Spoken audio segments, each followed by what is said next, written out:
KPMG employee has been held by customs at the airport, and she's got very sensitive, very valuable documents of a client, and she has a decision whether to make a facilitation payment or a bribe to protect her client's documents, or let them be divulged. And I have to tell you, yes, if anybody who's been with me knows that I hate electronic devices. This one went berserk, and one of the teams took the batteries out this morning, and it still kept going off. Go figure. All right, so I'm going to set the clock for you.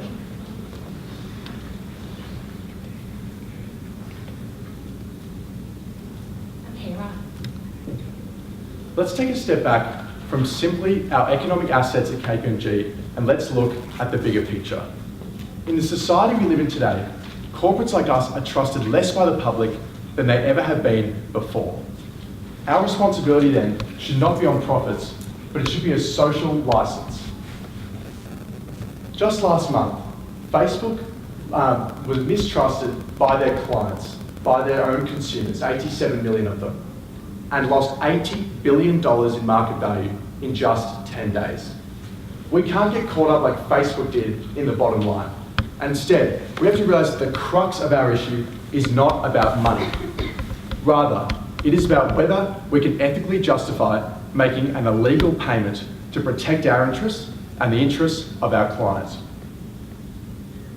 We need to make sure that our facilitation payment is not going to be complicit in an ongoing culture of corruption, the widespread ethical abuse by companies which undermines ethical business practice and means that people are less likely to invest in their company. That's why ethics in this case is important. We can't focus on our economic position and profitability like everyone else does.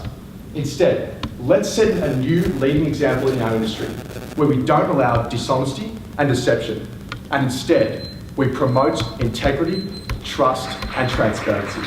Thank you. Our topic today is concussions in the NFL, handball, I believe they call it in Australia, and it is about concussions and CTE in the NFL.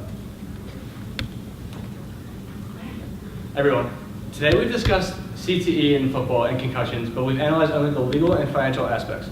There's a very real ethical aspect that must be assessed before we make any further decisions. The NFL has a duty and an obligation to provide the safest work environment possible, and it must also provide information so players can accurately make decisions on their further football and careers. CTE research is something that the NFL has an opportunity to not only fund, but promote research for. Concussions and CTE and head injuries are not exclusive to the NFL and football. They are widespread across all of society and are often misunderstood and mistreated. Finally, the NFL sets the precedent for not only NFL football, but all football in America. That includes college, high school, and other youth programs. There's millions of children across the United States who have dreams of playing in the NFL. And sure, while talent might restrict them from one day getting there, the NFL has the obligation to set precedents so that these players can safely develop their talents and ultimately one day play the game that they so very dearly love without their families and their communities worrying about their long-term health risks should they not acquire their dreams. Thank you.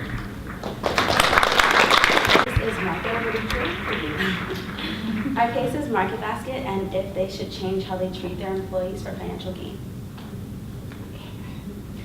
Market Basket definitely has an ethical issue where they did not live up to their responsibilities towards their employees and their customers. When they aimed to replace Arthur T with Arthur S, they wanted to change the sense of unity and community he created for them. Arthur T wanted a workplace full of empowerment, respect, and appreciation for his employees. He offered them amazing benefits, support both in and out of the workplace, and understanding management teams. Customers would feel a sense of welcome when they came to his location with affordable prices and helpful service. When Arthur S came in to bring in more financial gain, he changed everything, took away employees' benefits, and raised those prices. Now, the ethical dilemma they have today is what they should do about the debt they brought in by bringing back Arthur T.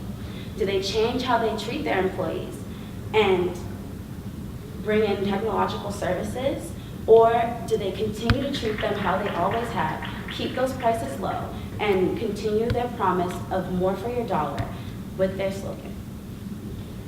Thank you. Okay, so first, tell everybody what the case is about. So we're looking at safety in Toyota vehicles, specifically gender safety between men and women in testing. Okay, wow. Right. So far in this meeting, we've discussed the Toyota Safety Sense campaign and the value that we place on safety in our vehicles.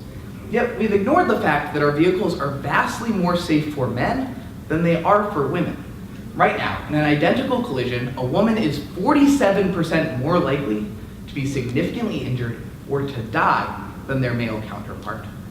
We at Toyota should believe that a product that's designed and intended for widespread use should not endanger an individual because of something they cannot change about themselves. Why have we at Toyota, a company that has prioritized safety, been unwilling to make the adjustments necessary to make our vehicles safer for everyone? We as an industry need to move on and actually improve our safety within our vehicles to make sure that we can make these small changes, such as seat adjustments for people of varying heights, in addition to making sure that our test dummies are available in sizes that go beyond simply the male body type. We have the opportunity to create an equality of motor safety in the automotive industry in a way that is proactive rather than reactive. In addition to the fact that we can revolutionize the industry and ensure that safety is first in the eyes of our consumers, including women. We should put safety first for everyone. The Dallas Mavericks. But Sorry? We're doing the Dallas Mavericks. But before we begin, Dallas Mavericks. yeah, but before we begin, can I establish a scenario? No, No? that's all you have to, you can do it in one sentence like everybody else, but you Okay. can't go Well, into detail. All right, well, this case is about the Dallas Mavericks, specifically the toxic work environment that is created within the company.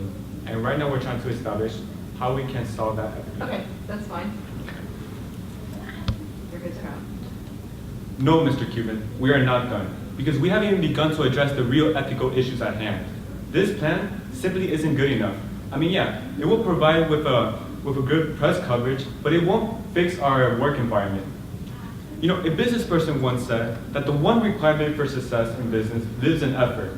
Either you make the commitment to get results or you don't. And right now, we are not committed to ethically protecting our female employees. So guess what?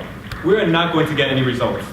I mean, we're so focused to avoiding any legal liability that we forgot, we're so focused on avoiding any legal liability that we have not taken any steps towards creating a plan that is ethically sound. And just because our existing plan has a legal defense does not mean it is ethically strong. It just means that the legal standards in place are ethically weak. Women are coming to work every single day feeling vulnerable at work, and as a result, they're quitting their jobs in droves. And guess what? Our plan has done nothing about it. So how about we start focusing on the real ethical issues at hand? How about we start actually creating real investigation procedures that take into account the rights of the accuser and the accused? And better yet, how about we actually start focusing on the real ethical imperative, empowering women at work? Because the studies are showing us, loud and clear, that if you really want to eliminate sexual harassment at work, you must hire more women. You must mentor women. You must elevate the position of women within the company and give them an equal voice. And this is not going to be easy. But as Mark Cuban once said, the one requirement for success in business lives in effort. Either you make the commitment to get results or you don't. Thank you. Thank you.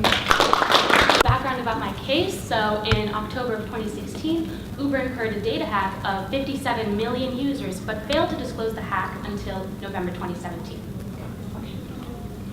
As a company that affects global communities, I believe as an employee that it was very unethical of Uber to first focus on survival rather than enforcing ethical management principles and safeguarding user information.